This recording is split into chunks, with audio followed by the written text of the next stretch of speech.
Bismillahirrahmanirrahim. Assalamu alaikum. Asad Yaqub here, and in this short video I'm going to tell you about IELTS reading module, academic reading module. Okay, so if reading is your problem, get ready. I'm going to give you some wonderful tips to sort out this problem. But before we proceed, I want you to mark your attendance in my video and just type your country, right? Type your country name in the comments and also mention whether you want to appear in academic IELTS or general training and what is your target band. For example, you can write it like this: Pakistan, academic IELTS, target band 9, target band 8, target band 7. When you type this message, whatever you type, whatever you see, you actually believe, okay?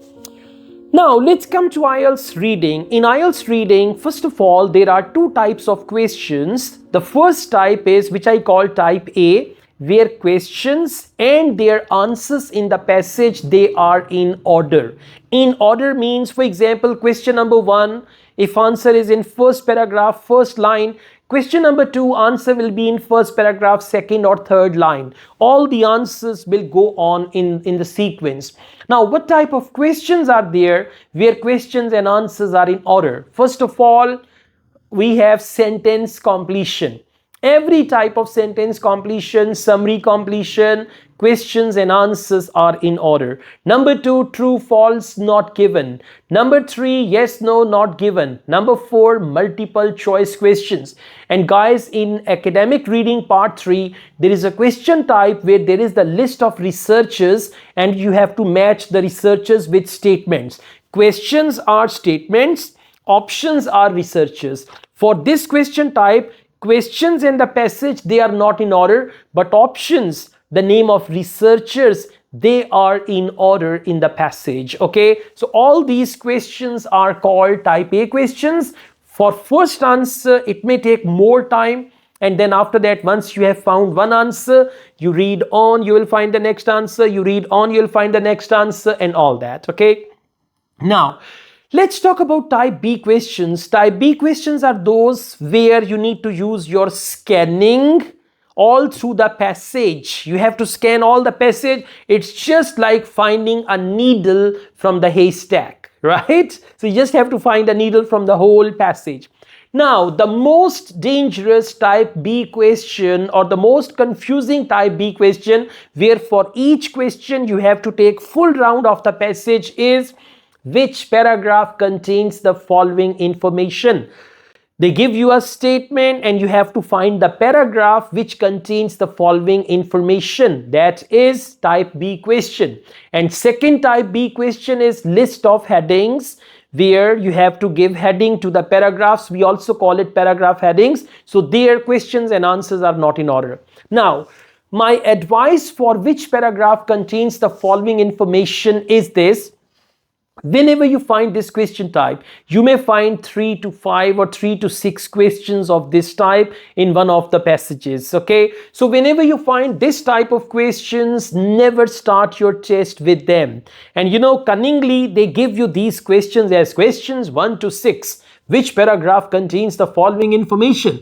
Questions 14 to 17. Which paragraph contains the following information? Or questions 27. So they give you in the beginning, and the students who don't know, they start from there, and you know, after 3 to 4 questions, they are totally lost. They don't know what to do, and they drain their brain energies, and then they have less time and energy for the rest of the questions. So whenever you get which paragraph contains the following information, in that passage, you will find other type of questions which are type A. Start with type A questions and then you can go on and do type B questions. And this which paragraph contains the following information should be attended last.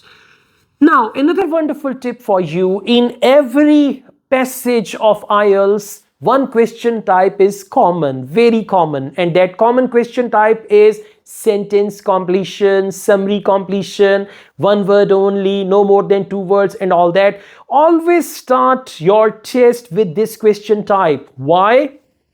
Because answers are in order.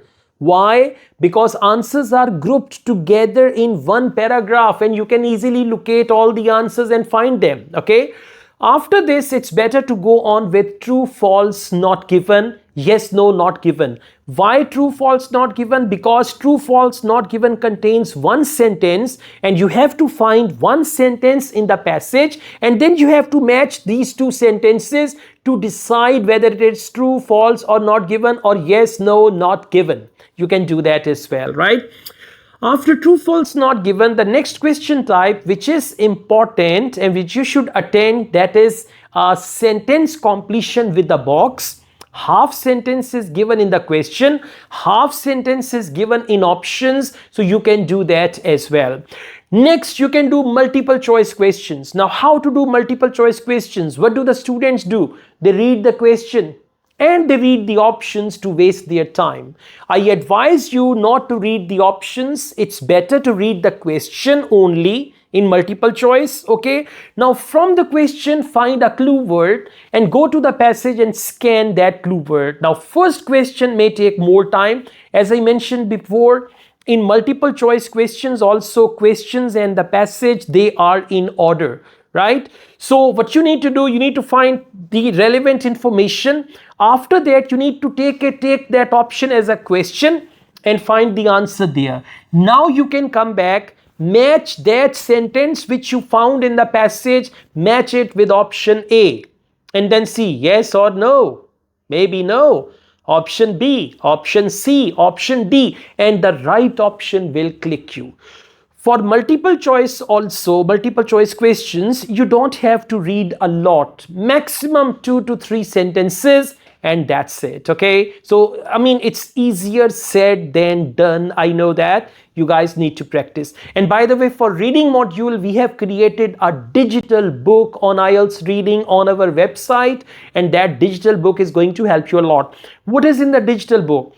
First of all, in the digital book, I have solved 10 full reading tests with every type of questions. And in the digital book, you will find 10 computer delivered IELTS practice tests, which you can take as many times as you want to. So this digital book is going to help you a lot, okay? Next, it is very, very important when you start your reading test, first of all, read the passage, title of the passage, and if there is any subtitle. And if after reading the title, you do not understand what the passage is about, then it is better to read the first line so that it is clear. Let me tell you, all the passages in academic IELTS reading, they are reality based. So it's a very good idea if you're going to explore more on such type of topics on YouTube. I read a topic in IELTS reading. It was about Oymyakon, the coldest town in the world, right? I watched a documentary about Oymyakon. That documentary clarified so many things. Okay, so if you do not understand such type of scientific information, it's a good idea just type in the title of the passage on YouTube and then you can just watch a documentary and you will understand. The other day I was solving a test about zebra population in Botswana, Africa. So I went to YouTube and I wrote there zebra population in Botswana in Africa, and there was a wonderful documentary by National Geographic Channel, and I watched that documentary and I was even more clear about that passage. So if you do not understand such type of things, you can watch some documentaries, and once you get going, then reading will not be difficult, okay?